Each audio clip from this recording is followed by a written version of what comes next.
Hi Booktube and welcome to a new video. I'm going to try something different today. I'm calling this the dog-eared book tag, and it kind of stems from prompts in other tags, one of which is, do you write in books, do you mark your books? And I don't. Oh, I do in non-fiction, but for the purposes of this I'm only really talking about fiction, and I do not write in my novels, but if it's a hardback, I will use the flap to mark a page, something on it I want to come back to. Or if it's a paperback, then I dog ear the page. I fold the corner back and spoil the book. But the thing is, I almost never go back to these these markers. And it struck me as I was looking at my bookshelf that I've got quite a few books that are so marked one way or the other. So I thought I'd sort of pick them out and just read, or try and work out where in the the marked page, because it's only been marked at the corner or with the leaf. So I have to go through the whole page. It's not even the whole page; it might be both pages to work out which bit I wanted to remember. And then see if it is still relevant in terms of me wanting that I find it significant or meaningful, or something worth remembering, because I don't have a commonplace book. I don't write things down. I just leave these stupid marks in books that I never go back to. So do these prompts still have resonance for me? Do they still tell me something that I really want to remember? And also do they sort of help preserve the memory of the book itself as a whole? So if we just quickly go mobile, so for example, you can see here there's Seibo down below, and you can see that I've used the dust jacket to mark that one. Now the great sin is in Will Eaves' Murmur. I don't know how well you can see that, but there's a dog ear there. Now the problem is, last night I went through my books doing things like pulling them down, looking for turn back pages. It's not that easy to spot, because I know I've turned a lot of pages dog-eared, and Murmur was the only one I could find. So I'm just going to collect the books that I've marked and go through them and see, as I say, see if any of them are still relevant. So just bear with me a minute here. Okay, so I'm back having collected the books. So we started with Seibo down below, which was a book I didn't particularly enjoy. He was long-listed for, in fact he was shortlisted for the Booker International. I didn't fancy the book that was shortlisted, so I went and got this one. It's basically sort of thematically linked short stories about arts, artifacts, objects of religious ritual and things like that. And it is sort of beautifully described as to how they're made or how they come into existence. But as a book itself, it was a slog really, and I didn't enjoy it. But I have bookmarked the page, and let's see if we can. Of course, when you, as I say, when you use the leaf of the book, I don't know if it's what I wanted is on this page or on this page, and looking at it, there's no paragraph breaks on either. So I'm going to have to scan this. There's going to be a lot of cutting and editing in this video. Okay, so I think I found the bit as I scan this, and he's talking about the Alhambra in Moorish Spain, and how there's sort of no record of its plans or why it was built, why it came into existence. Just nothing. There's no record. And he's talking about some academic who is pursuing the story of the Alhambra, that there must be something in the records there to find it. The Alhambra itself, in his view, is a singular attempt at the art of disguise, and clearly the reason why he thinks so, being a knowledgeable expert, is that he cannot resign himself to there being no explanation. It is simply palpable, as one reads onwards in Graber's book, that this scholar of exceptional aptitude is hardly capable of conceiving that something could exist without a story, circumstance, cause or goal. He can't even conceive that its formation, its origination, would have no logical continuity. To put it more forcefully, this Professor Graber neither considers it possible, nor is capable of accepting that an effect can appear without having been elicited by any cause. Hence that ripples would appear on the lake's tranquil surface without us having thrown a pebble into it. Namely, in the case of the Alhambra, that is, the Alhambra could come into being without there being any real commission, and in addition, that the ones who commissioned it had no tangible intention, and so on. But in the end, Professor Grabal cannot, neither at Harvard nor at Michigan, cannot withstand that inasmuch as all of this is extant, that ultimately it cannot finally be attributed to something logical. In this case, then, perhaps in this unique case, we must confront the disquieting possibility that the Alhambra, already far beyond its really being neither fortress nor palace nor private residence, stands there with no explanation. It is wholly extant, the outer walls are extant, the entrance is extant, the spaces inside, ultimately traversable if with some difficulty, are extant. The presumed function of each single spatial element is extant, etc., etc., etc. Well, what that demonstrates to me is just how unreadable this book was. I mean, there's sort of sub-clauses and, you know, most of that sentence, if not all of it, was without a full stop. I think the point I wanted to remember doesn't seem particularly profound, that, you know, that some things just are, that you can have ripples without a stone being thrown. I no longer find that particularly profound insight, but obviously when I read this 4 or 5 years ago, perhaps I did. Neil Bartlett, Mr. Clive and Mr. Page, one of my favourite novelists, although actually of all his books this is the least engaging one. But interestingly, for me, it's very unusual. I've left the bookmarking.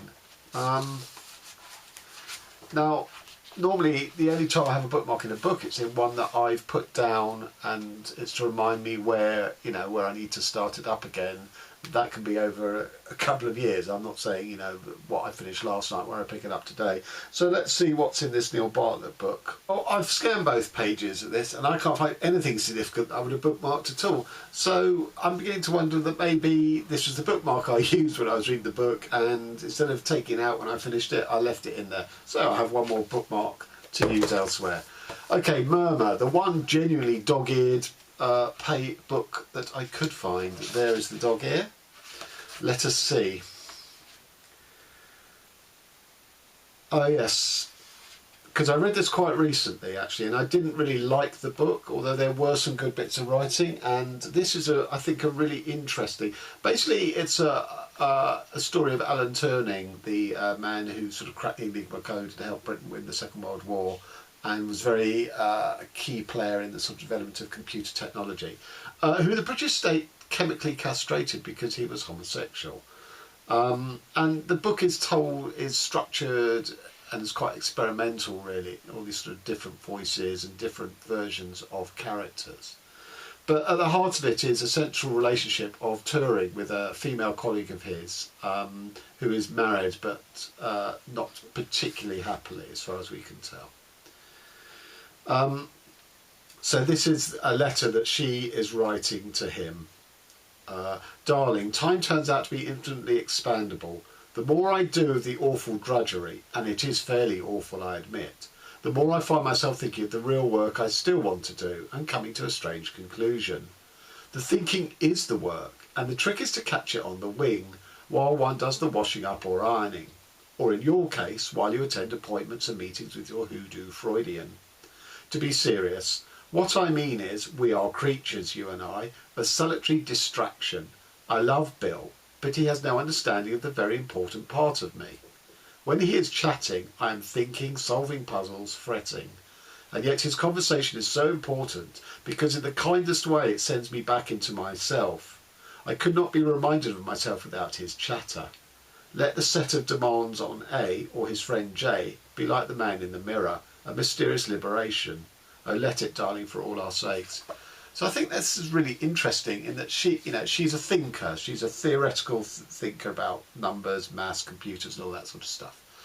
But she needs the humdrum pacing, rhythm, and stability of her marriage, of the conversation with her husband, which in and of itself is absolutely inconsequential to her. But it's regularity and it's security that it provides, that she's in this relationship, that he takes care of certain practical things and emotional things, liberates her mind to think what she really what really interests her and motivates her and sparks her, and that she can do that. She can disassociate from her husband's, bromide conversation and do her thinking, against this backdrop. And I think that's really interesting. And my equivalent would be music, that when I'm writing the first draft of any book, that I have music playing. And it's always the same sort of mixtape that I've put together for each different book. And I kind of need that again in a similar way as she does. So I find that quite insightful and an interesting take on a long-term marriage. That what comes out of her husband's mouth is of no consequence to her, but it functions, has a really important function to her. It feeds her, it nourishes her, not in what he's saying, but just the mere existence of the words. So I'm going to continue to let that dog ear remain. Okay, next book is the Meursault investigation, Kamel, Daoud, a book I really enjoyed. So Albert Camus' famous book L'Étranger, where the main character is sunbathing on a beach in Algeria, or maybe France actually, and shoots an Arab and kills him. And then the book is all about his sort of trial and, for basically not having any morality. And that's why society have to put him to death, because he's completely indifferent to his act. This is a book in response to that, saying, well, what about the family of the Algerians who never get a mention? What about the other party in that story? And it's a very angry book. It's a brilliant, trenchant, hard-hitting book. But somewhere on page 90 or 91, I leafed it. So let's see if I can find why. Okay, so I found it. It's on the second page. What is it? Verso and recto. I think those are the full names of left-hand page in a book. Is verso and recto is the right-hand page. Anyway, so one of the things about this book is the Algerian brother feels that in order to even up the score, he has to go and kill a white Frenchman. There's something irreparable as well. The crime forever compromises both love and the possibility of loving. I killed a man, and since then life is no longer sacred in my eyes. After what I did, the body of every woman I met quickly lost its sensuality, its possibility of giving me an illusion of the absolute. Every surge of desire was accompanied by the knowledge that life reposes on nothing solid. So this reminded me, I think, of Dostoevsky's Crime and Punishment, where the murder by Raskolnikov in that sort of consumed him, and he couldn't conceal his guilt. This guy doesn't have a problem concealing his guilt, but the payoff is he loses the savour of life, that desire and pleasure and flesh of others has gone for him because he's killed, he's profaned that by killing somebody else. And I just thought that's a really, really interesting idea. So that's definitely staying bookmarked. Dubravka, Ugresic, the Museum of Unconditional Surrender. Again, slightly unusual in that there's a bookmark, or not an actual bookmark. This seems to be an Amazon, some sort of Amazon, acknowledgement thing. So let's see if I can find what I really liked about this. Okay, so there's some interesting writing here, but none of it which is sort of earthquaking in terms of the ideas that I would want to take away and remember and write in a commonplace book if I had a commonplace book. But I just want to read it anyway. I mean, I love Dubravka Ugresic, and I really enjoyed this book. So I'm just going to read a couple of the bits that were bookmarked. Like a stray dog, Richard spends days in the streets of Berlin sniffing smells. Berlin streets are so full of messages. Berlin is the most attractive rubbish heap in the world. Berlin is the world capital of rubbish. I sense the smell of decay at every corner. Here the whole global digestive process is so terribly and painfully obvious. The flea markets, the Berlin flea markets, are the most intoxicating and most terrible image of an open digestive tract that I have yet seen. That's, I think, correct writing. Was ist Kunst? I asked Seibo. I don't know. An artistic act is always some sort of alteration of the world, says Seibo, which I think is probably what I originally bookmarked, because I read this many years ago, and it doesn't sound that profound to me anymore. An artistic act is always some sort of alteration in the world.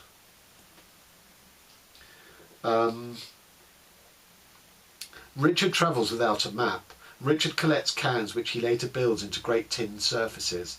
Afterwards, those surfaces resemble maps of the starry sky. He called one such installation World Soup because it was made of soup cans. Very Andy Warhol.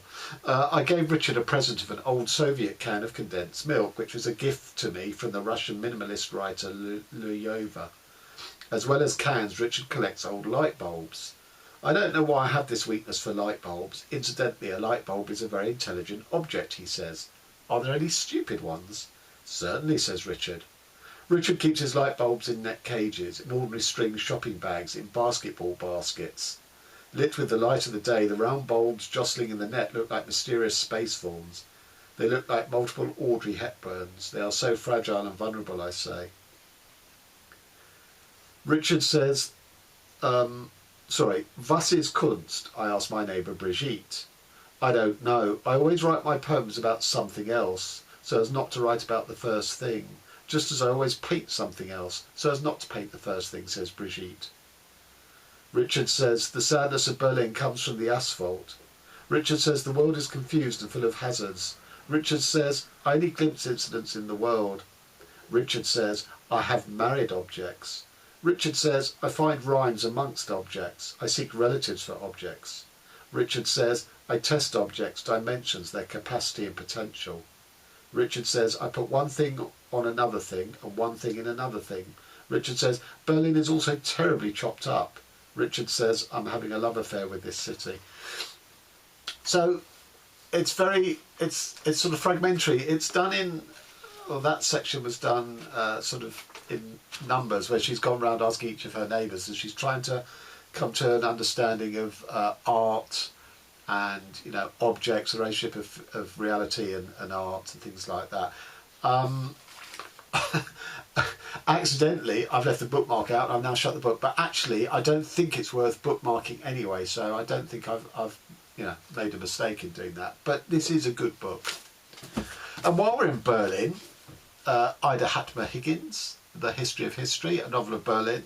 So this is about a contemporary woman in Berlin and the ghosts of two women who both committed suicide during the war. One was a Jewish mother who was trying to save her kids from the camps. The other was Magda Goering, I think, or Goebbels, one of them, who basically, they're all in Hitler's bunker, the Russians are outside, and the whole family take cyanide and commit suicide rather than fall into the hands of the Russians.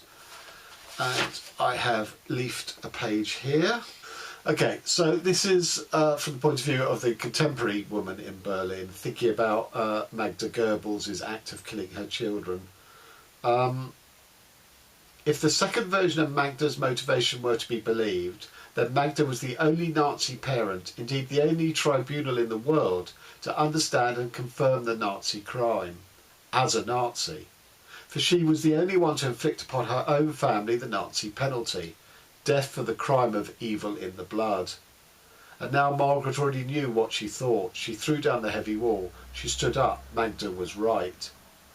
It was right the Goebbels children died. Margaret wanted it by any means at all. She wanted it, not for the sake of vengeance, she told herself, her footsteps watery as she walked back towards the bedroom. She wanted it for the sake of equity, for the sake of the generations who will be born one day empty of all of us, who will have from their ancestors all genes and no memory. It didn't matter whether Magda's action was out of fear or out of repentance. All that mattered was that she knew. Margaret only needed to verify that Magda killed her children thinking of the evil that ran in their bloodline. And Margaret would change the categorisation of Magda's crime for good. She would call the crime consistent. And consistency, after all, feels exactly like justice. So I think there's a lot of important ideas floating around in that. I mean, this is a brilliant line. For the sake of the generations who will be born one day empty of all of us, who will have from their ancestors all genes and no memory. I think that's really profound. You know, not only in the particular case that she's examining here of you know, sort of the Nazis and their legacy, but, you know, no one is going to remember me after 4 generations. That anyone who I ever knew, my family, anyone who came into contact, they will also be dead. So although my genes are carried on, I cease to exist in any meaningful sense, and that is the fate that awaits all of us. I love this book. You know, I've actually got a short 5-6 minute book. In fact, my first ever BookTube video is on is on a scene in this book which examines the question of reality and fiction's portrayal of reality and realism. So there's a lot in this book. I will post the link to that other video. Okay, a few short notes on Tropical Butterflies by John Murray, which is a book I cannot remember anything about, so it's going to be interesting to see if the paragraph here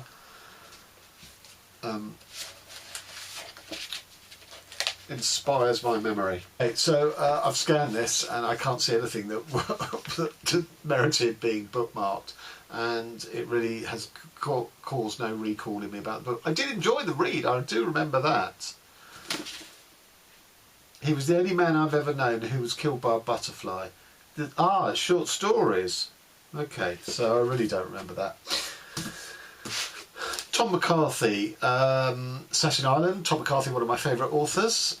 This book is sort of about signs and symbols in human society, but also in nature, and how some we pick and invest meaning in, and they're pregnant with meaning, and others we don't register or ignore. And, you know, it sounds very dry, but I really enjoyed this, so I'm not surprised I bookmarked something. Payman said lots of things. That's what he did. Put ideas out, put them in circulation.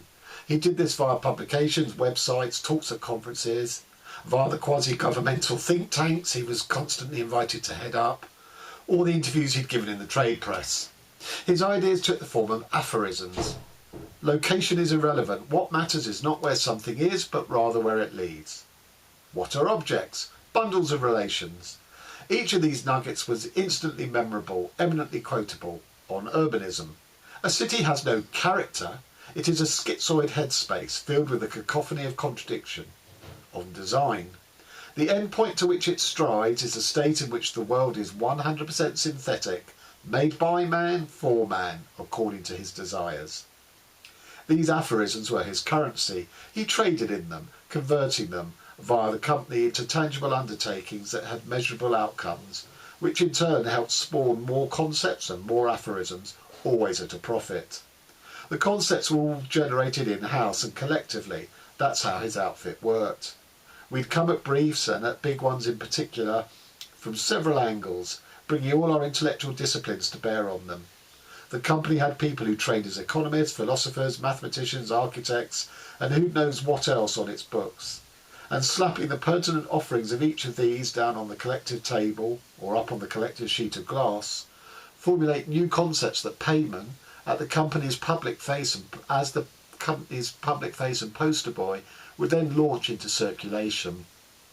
Seeing these in print, observing them being cited, appropriated, sampled, cross-bred, both by others and by Payman himself, was like encountering an amalgam of our own minds, our own thoughts, returning to us on a feedback loop.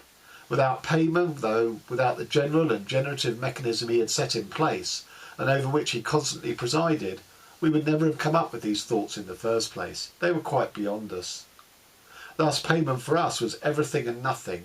Everything because he connected us, both individually and severally, our scattered, half-formed notions and intuitions, fields of research which would otherwise have lain fallow, found no bite and purchase on the present moment. He connected all these to a world of action and event, a world in which stuff might actually happen. Connected us, that is, to our own age. And not just us, it worked the same way for the company's clients. That's what they were buying into, connection and connectedness, to ideas, expertise, the universal consequence, the age. It sometimes seemed as though the very concept of the age wouldn't have been fully thinkable without Payman. Simply that he invented or reinvented it with every passing utterance, or simply with the overlay of continents and times and cultures stored up in his very genes, his mixed Persian, South American and European ancestry, by existing. He connected the age to itself, and in so doing called it into being. So I remember why I bookmarked that. That's a fantastic definition of hyperreality. The notion of not being able to distinguish between your own original thoughts and those that have been sort of implanted or you've absorbed through sources of culture, be it books, films, news, someone told you an anecdote at a dinner party, you know, whatever. Somehow in the amalgam of your brain, it's like you believe that to have been your original thought. And I just, you know, there's so that you know, that novel is not a great novel in the sense of plot and moving forwards and stuff, but the ideas in it like that about symbols, semiotics, advertising, manipulation, memes, all of that stuff is just brilliantly sort of done in that book. So I'm definitely keeping that bookmark. And on to the last three, which are the Don Dellilo show. Don Dellilo has always been a very formative writer for me to read. So I've got here Point Omega, Falling Man and 0K. So 0K is sort of about trying to cheat death through cryogenics. And it's a pretty late bookmark. It's page 210 out of about 270 pages. Let's see if I can find what I wanted to remember. Now, my current work in progress is also about sort of, you know, cheating death. Technology is used to sort of, you know, get us closer towards immortality. So this wouldn't have fed directly into it because I read this, you know, several years ago, but it's a constant theme of mine anyway, so it's perhaps not surprising. Okay, so I will read it, but interestingly, it's not actually a profound thought. It's just an interesting scene, an interesting image. So a man is walking and he sees a woman who he's seen before. She's sort of stood by a stall that she set up, but again I noticed there was no indication of her cause, her mission. She stood in an open space, an unexplained presence. I wanted to see a small table with leaflets or a poster in a foreign language. I wanted a language in a non-Roman alphabet. Give me something to go on. There was a quality, a tone, the cast of her features that suggested she is from another culture. I wanted a sign in Mandarin, Greek, Arabic, Cyrillic, a plea from a woman who belongs to a group or a faction that is somehow threatened by forces here or abroad. If this were a man, I thought, would I stop to watch? We remained in place, people manoeuvring for position, traditional taxi panic, and it wasn't even raining yet. A sign in Mandarin, Cantonese, a few words in Hindi. I needed a specific challenge to help me counteract the random nature of the encounter. A woman. Did it have to be a woman? Would anyone pause to look if a man stood here in an identical posture? I tried to imagine a man with a sign in Phoenician, circa 1000 BC. Why was I doing this to myself? Because the mind keeps working uncontrollably. I moved closer again and faced her directly, mainly to discourage those who wanted to take her picture. The man wearing an apron came etc. So in a way, sort of not dissimilar to some of the themes of Tom McCarthy. I think what I liked about this is I needed a specific challenge to help me counteract the random nature of the encounter. I think that's an interesting concept. Again, that you're walking and you see something and it grabs your attention or even distracts you just for a second. What is it about it? Is it a purely random thing because you're just walking along a road? You know, not planned that you're going to encounter this. We have to inject, you know, why has it arrested my attention? Why have I stopped? Or why have my eyes swiveled to turn there? There must be a reason for it. I need to know, kind of thing. So, you know, that was an interesting concept. Point Omega by Don Dellilo. I'm not even going to try. Oh, I've got two. Look, I've got the front flap on page 72, 73, and I've got the back flap on 102, 103. And I'm surprised actually more of my books don't have that. And that's why I'm also surprised that I couldn't find more dog ears, because you've only got two flaps. What happens if a book has 3 or 4 places that you want to remember? You have to dog ear it as well. But anyway, let's see if I can find in Point Omega. Okay, so time's falling away. That's what I feel here, he said. Time's becoming slowly older, enormously old. Not day by day. This is deep time, epochal time. Our lives receding into the long past. That's what's out there. The Pleistocene desert, the rule of extinction. I thought of Jessie sleeping. She would close her eyes and disappear. This was one of her gifts. I thought she drops into immediate sleep, every night the same. She sleeps on her side, curled up, embryonic, barely breathing. Consciousness accumulates. It begins to reflect upon itself. Something about this feels almost mathematical to me.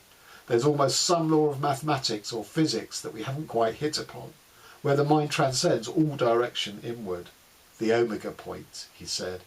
Whatever the intended meaning of this term, if it has a meaning, is if it's not a case of language that's struggling towards some idea outside our experience. What idea? What idea? Paroxysm, either a sublime transformation of mind and soul or some worldly convulsion. We want it to happen. That sort of grasping towards some sort of coherency, I think, but in and of itself, I don't think that's particularly profound. If I had a commonplace book, I don't think I'd note that down. Let's have a look at the one towards the end of the book. Okay, so before I read the section, this book is a combination of a sort of continuous film being shown in an art gallery, and this guy is obsessed with it and goes day after day after day to watch it. And it's the same film, and it is running for 24 hours, and it's sort of time. It's an inquiry into the nature of time and suspension of time and all that sort of stuff. And the other part of it is when the museum, the gallery is shut or whatever. He goes back to a place in the desert, and he's just sort of talking and drinking with a couple in this house. And so the desert also sort of presents a different concept of time. So that's basically what the book's about. And again, that sounds a bit dry, but actually it's a very good, but I'm a huge Dellilo fan anyway. But here we go. So he's back standing in front of the film watching it, and the gallery, the exhibition at the gallery is going to come to a close. So eventually the film will stop. It will be removed from the gallery. He tried to consider the complexities of editing. He tried to think in terms of the conventional projection. He couldn't recall spotting the problem when he'd last seen the movie on TV. Maybe the error is not detectable at 24 frames per second. He read somewhere that this is the speed at which we perceive reality, at which the brain processes images. I'll alter the format and expose the flaws. This was a flaw that a person might tend to excuse unless he was a man of attenuated viewpoint. If that was him, then that was him. Now I thought that was profound at the time, but then I realised, yes, films are projected at 24 frames per second. That is the speed at which we can watch movies, and everything, is paced at the right thing for our brain to process, and our eyes and all of that stuff. But the brain, when it is just looking outside or what's around it, doesn't. There are no frames per second. Reality is not on a movie reel. So it's what I thought that originally was that Dellilo was saying that all perception takes place at 24 frames per second. But of course, reality, what we look at, is not mounted on a spindle, does not pass in front of us as frames. That's a different way of perceiving. So I will keep it bookmarked. But, since I've come to realise that I was mistaken in my original analysis of that, it's somewhat less profound. And then Falling Man by Dellilo, this was his response to 9/11, about the people who jumped off the Twin Towers because they had no possible means of escape. So they plummeted to their deaths knowingly. And it's about obsession with that image that the character has. Okay, well, I've scanned the 2 pages. There's nothing worth remembering. I mean, there's some good writing in it, but again, nothing I would note in a commonplace book. So I'm going to unbookmark that page. Okay, so there you have it. I said it's a tag because I'm inviting anyone who dog ears or writes or uses the leafs to go back and explore those books in their bookcases that are still thus marked. Obviously, I don't know who that applies to, so I can't tag specific booktubers. But, if this is a habit you have, like me, and like me, you go back and, why did I ever do this? Or, I've never gone back and looked at why I did this. Give it a shout. Okay, so till next time, thanks very much.